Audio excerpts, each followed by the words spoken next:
Hola, esto es Blitztocast. No es Histocast, pero casi. Tampoco es la órbita de Endor, porque aunque yo soy el inefable Juan Méndez, hoy os prometo que no voy a hacer de las mías. Voy a ser un tipo serio, educado, voy a procurar ser didáctico, no sé hasta qué punto, porque el nivel de la gente que suele llevar normalmente esta sección es mucho más elevado que el mío, pero bueno, haré lo que pueda. Os voy a contar lo que yo sé sobre la Baja Silesia y sobre el tren del oro de los nazis. ¿Y qué es la Baja Silesia? Aparte del montón de datos que nos dieron en la EGB sobre la extracción minera, ganadería, industria manufacturera, datos de población, bla bla bla bla bla. Pues es una región muy bonita, que me ha tocado ver porque un servidor está casado con una oriunda de esa zona. Por lo tanto, me toca viajar año sí, año también, y yo encantado de la vida, por los tesoros y la riqueza del lugar. Y también os voy a dar algún consejo por si alguno de vosotros se anima a visitarla. Y el primer aviso que os voy a dar es que no les hagáis cuchufletas a la gente de esas poblaciones y de este sitio con respecto a la migración forzosa o a que antes pertenecían al Imperio Alemán. Porque aquí un servidor, el que os habla, que es un poco tonto, al principio empezó con cuchufletas, sin tener en cuenta el daño migratorio forzoso de la Unión Soviética y los aliados con este país. Es decir, me explico. Cuando acabó la Segunda Guerra Mundial, se firmaron unos tratados entre los aliados que obligaron al país a moverse literalmente del este al oeste, y las poblaciones como Leópolis, que antes eran territorio soberano polaco, pasaron a ser parte de la Unión Soviética, y con todos esos ciudadanos que vivían allá los recolocaron en la Baja Silesia y otros territorios que pasaron de manos alemanas a manos polacas por arte de birlibirloque de un día para otro, y la migración forzosa no es un tema para bromas. Así que no hagáis como yo y no les digáis que tienen sangre prusiana ni genética alemana o a ver cuál era el nombre anterior del pueblo en alemán, porque os mandarán a la mierda y con razón. Y el segundo aviso es que tengáis todavía más cuidado si la broma es hacia los soviéticos, porque los polacos no se han llevado bien históricamente con los alemanes, pero con los rusos mucho peor, así que cuidadín. Ahora voy a hablaros de Wrocław, o Breslau, o Breslavia, como decimos nosotros, que es la capital. Lo más recomendable es el casco viejo, el Stare Miasto, que está lleno de palacios y de casas góticas preciosas de los siglos XVIII y XIX. La mayoría de ellos se encuentra en buen estado, porque Breslau no fue una de las ciudades más castigadas por los bombardeos durante la Segunda Guerra Mundial, aunque también se llevó lo suyo, pero no tiene nada que ver con Dresde o Hamburgo, por decir dos ejemplos flagrantes. ¿Cuál es el problema de todos estos palacios tan bonitos que hay en esta zona? El mal estado en que se encuentran, porque cuando acabó la Segunda Guerra Mundial, los comunistas que gestionaron Polonia repartieron los mejores palacios entre los adláteres y los mejores colaboradores del comunismo por aquella zona. Y todos los reasentados de la zona de Leópolis, que mejor se habían portado con el tío Stalin, pero tampoco había dinero para mantenerlos. Entonces, a día de hoy te encuentras, sobre todo en los pueblos que rodean Wrocław,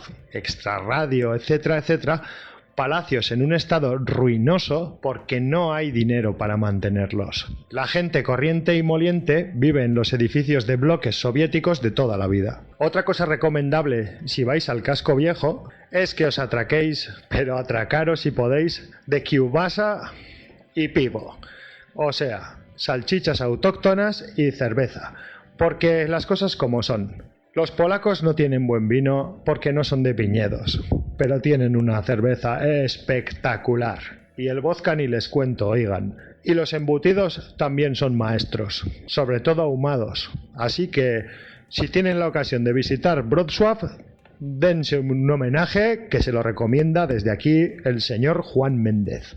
Otro de los sitios que merece la pena ver si vamos a esta zona de Polonia son los campos de exterminio de la fase de Gross-Rosen, que estaba dividida en varios subcampos, pero el principal era el de la veta de granito, que consiste en una mina exterior con una veta de aproximadamente 40 metros de altura, donde tenían a los prisioneros excavando en la pared de la montaña en unas condiciones que todos sabemos. Del campo queda muy poco, pero aquí no pasa como con Auschwitz, que lo dinamitaron adrede antes de que llegaran los soviéticos. No.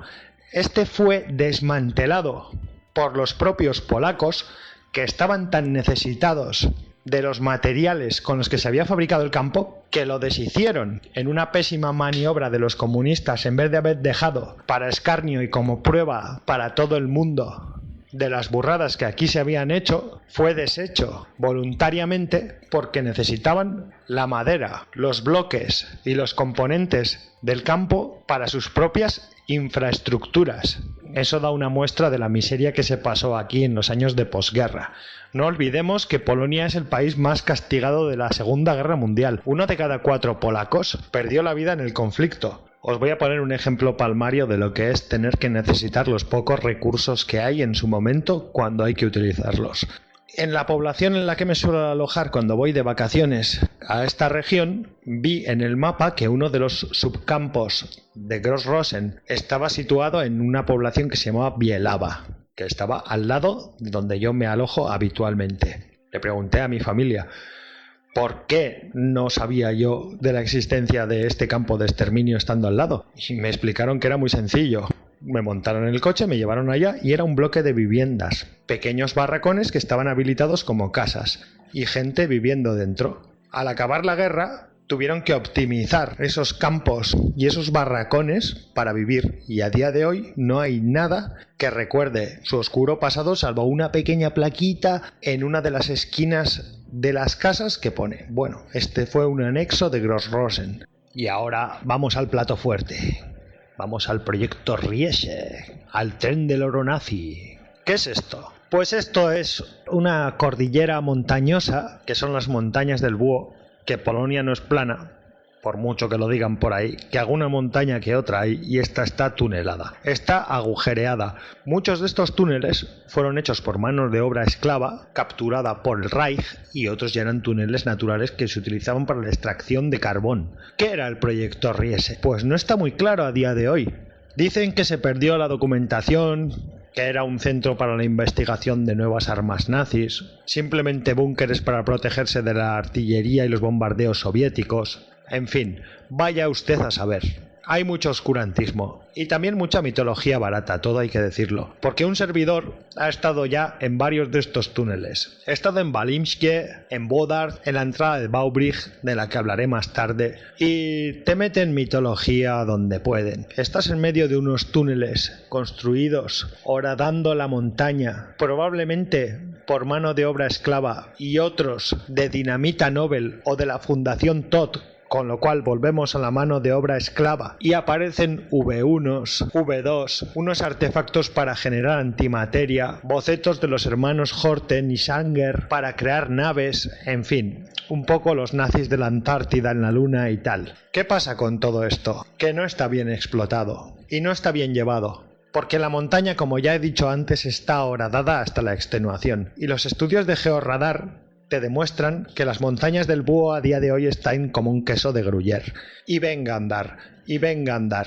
Y cuando al final llegas al tope de una galería y está tapiada y le preguntas al responsable de ese museo qué ha pasado, es que no hay dinero para continuar la investigación sobre lo que hay al otro lado de ese túnel que se ha caído. También hay armas soviéticas mezcladas con armas alemanas en la misma cueva.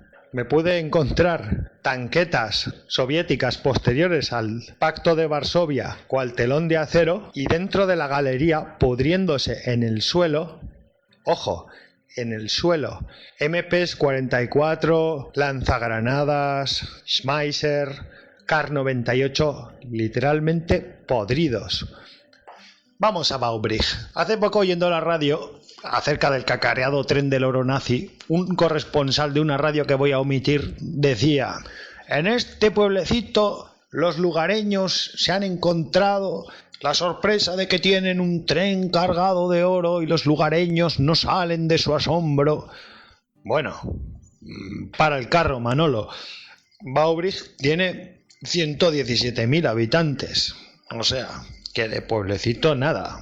Es una ciudad. Y el run run del tren del oro lleva coleteando desde que acabó la Segunda Guerra Mundial. A ver si nos miramos un poco antes la historia, antes de redactar algo burdo.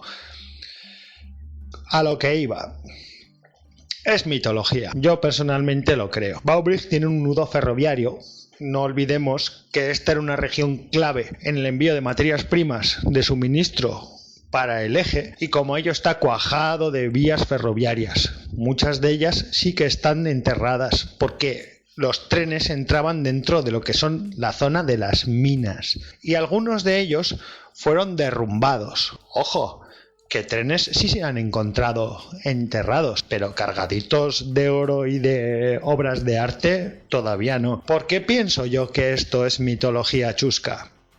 Porque llevan muchos años con este run run. Porque las últimas revelaciones que han hecho que todo el mundo conozca esta noticia fueron dadas por un soldado del eje que participó en el derrumbe de ese tren y en el lecho de muerte les dijo a 2 investigadores privados la ubicación de este tren, para el cual se han hecho un montón de estudios de georradar y no sale. Y lo siento mucho y ojalá me tenga que tragar estas palabras o estos bits o lo que sea el día de mañana, pero ese tren, particularmente un servidor, cree que no existe ni existirá, que es mitología. Está en una zona que está horadada hasta la extenuación, que sí ha habido derrumbes porque ha habido minería siempre, pero la mitología ahí está, y como nos gusta mucho a todos, pues viva la Pepa.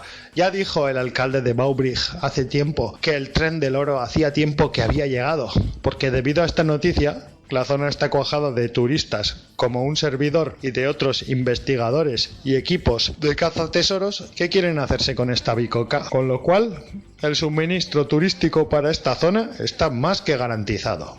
Ya está, el tren del oro llega y sigue llegando. De verdad espero no haber sido un rompemitos y ojalá que encuentren ese tren cargado de obras de arte, de lingotes de oro, que se los repartan entre los polacos y que coman perdices y sean muy felices, pero el que os habla particularmente duda mucho de su existencia. Un pequeño inciso, amigos de Histocast. Antes de que continúe la grabación, quiero que oigáis unas palabras de la persona que puede atestiguar que ha estado aquí conmigo durante la grabación de este episodio. Buenas, soy el coronel Kurz y puedo acreditar que esto ha sido ver el horror. Ay, amigo mío, donde hay confianza... Bueno, como último os voy a decir que si tenéis ocasión visitéis esa zona, todo lo que os he contado, porque es muy pintoresco, es muy raro, es escaso de medios.